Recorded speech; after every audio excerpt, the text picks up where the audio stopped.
Bismillahirrahmanirrahim. Assalamualaikum warahmatullahi wabarakatuh. Perkenalkan, saya Sarfinawati, perwakilan dari PD kami Kepulauan Buton. Alhamdulillahirrabbilalamin.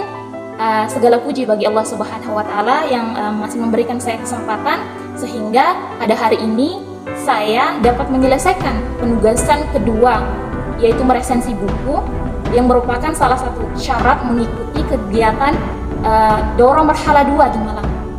Salawat serta salam kita haturkan kepada Baginda Muhammad SAW, keluarga, sahabat, dan para pengikutnya sekalian yang membawa kita dari kegelapan kebodohan menuju cahaya kebenaran yang rahmatan lil alamin, sebagaimana apa yang kita rasakan pada hari ini.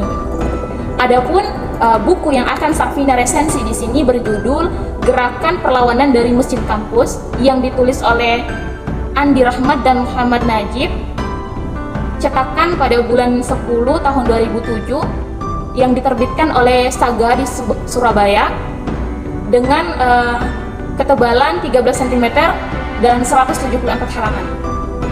Teman-teman sekalian, dalam buku Gerakan Perlawanan dari Masjid Kampus ini cukup menggambarkan kondisi pergerakan mahasiswa pada saat itu.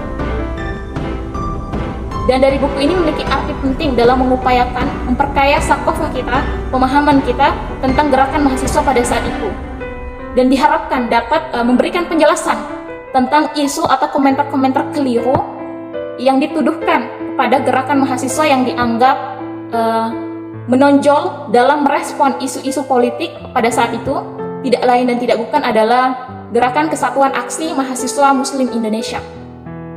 Sebuah pengantar dari buku ini cukup memberikan gambaran tentang hal-hal yang ingin disampaikan oleh penulis kepada kita, yang mana penulis ini merupakan orang-orang yang memang berkecimpung di dunia kami pada masanya.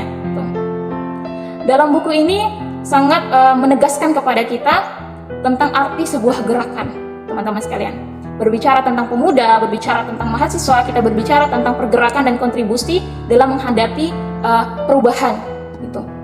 Sejarah banyak melukiskan gitu, sejarah banyak menulis sebagaimana dari zaman kenabian, kemudian penaklukan Konstantinopel, awal mula kemerdekaan Indonesia, sampai pada gerakan 98 dan masih banyak lagi sebenarnya yang ditorehkan oleh para pemuda-pemuda yang begitu luar biasa.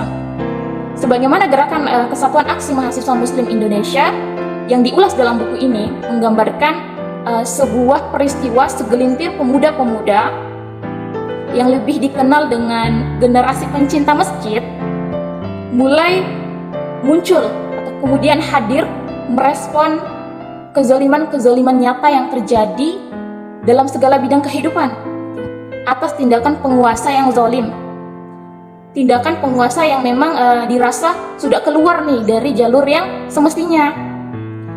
Dalam buku ini juga kita belajar atas pemuda-pemuda yang tidak hanya cerdas intelektualnya saja, tapi juga cerdas, memiliki kecerdasan emosional, rasa kepedulian kepada masyarakat, rasa kepedulian kepada sesama, dan rasa kepedulian bahkan rasa kepedulian kepada negara gitu. Dan yang paling utama, kita belajar tentang kecerdasan spiritual gitu. Sebagaimana ada ungkapan seperti ini, teman-teman. Kita tidak akan menang di medan laga sebelum kita menang di medan hati. Kita tidak akan menang di medan laga sebelum kita memenangkan hati Allah Subhanahu wa Ta'ala.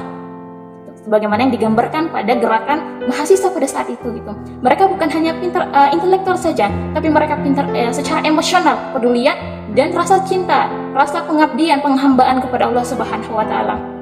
Sehingga dari kecerdasan-kecerdasan tadi lahirlah gerakan pada para pemuda yang merumuskan Kesatuan Aksi Mahasiswa Muslim Indonesia setelah penyelenggaraan FSLDK ke-10 yang didukung oleh Lembaga Dakwah Kampus pada tanggal 29 Maret 1998 hari Ahad jam 1.30 tepatnya di Universitas Muhammadiyah Malang, dengan mengangkat Fahri Hamzah sebagai ketua dan Haryo Setyoko sebagai sekretaris, teman-teman sekalian.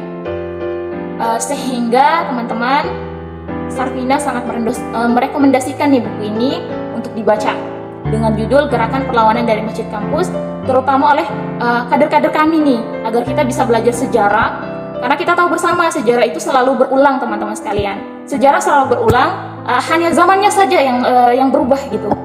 Untuk itu kita belajar sejarah untuk mempersiapkan diri menghadapi sejarah yang tadinya berulang dengan zaman memang yang berbeda, memunculkan ide-ide yang lebih segar lagi, lebih kreatif lagi dalam menghadapi perkembangan zaman di era generasi Z saat ini.